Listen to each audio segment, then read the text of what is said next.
আগে সব শুরু হয়ে যাবে করে কিয়ামত উঠি মানুষ কখনো সেই সাধারণের মধ্যে কল্পনা নাই চিন্তা নাই আবু বকর রাদিয়াল্লাহু তাআলা আরেকটি হাদিসে বলেন আন আবি হুরায়রা রাদিয়াল্লাহু তাআলা قال قال رسول الله صلى الله عليه وسلم বুঝিবাজি মিনাল শাহাদ জাহান্নাম থেকে আনন্দ বেশি সুন্দর করে দেওয়া হয়েছে আজকে যদি আমরা তাকাই দিকে তাকাই পয়লা বৈশাখে পালন করে আরে আল্লাহ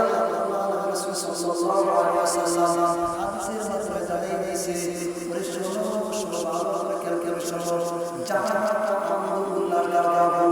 এই জন্য দেখো পয়লা বৈশাখে ঢাকা সারা দেশে দেখো বাংলা জিনিস পাবে তারা আমাদের দেশের সাথে জেনা করছে ঠিক ঠিক না বলে যেরকম নামাজ না পড়লে গুনাহগার কথা বললে গুনাহ যদি কেউ নামাজ না পড়ে তাহলে গুনাহ হবে আর যদি কেউ নামাজকে অস্বীকার করে তাহলে কাফের হবে দুটো জিনিস নামাজ পড়ে না সে গুনাহ করছে আল্লাহ তাকে শাস্তি দেবে কিন্তু অস্বীকার করবে চিরদিন জীবনের জন্য বিনা হিসাবে জাহান্নামে কিন্তু যদি নামাজ স্বীকার করে যা বিধান তিনি পালন করে না তাহলে গুনাহ হবে দুটো শাস্তি ঠিক ঠিক ঠিক আল্লাহর বিধান বিশ্বাস যেটা হারাম করেছে সেই পূর্ণ বিশ্বাস ইমান এই যে পয়লা বৈশাখ আমাদের মেলামেশার সাথে এবং এইটা সমর্থন করে চলছে ওলামায়ে কেরাম সশস্ত্র বিশ্বাস আছে এরপরে সেগুলা করছে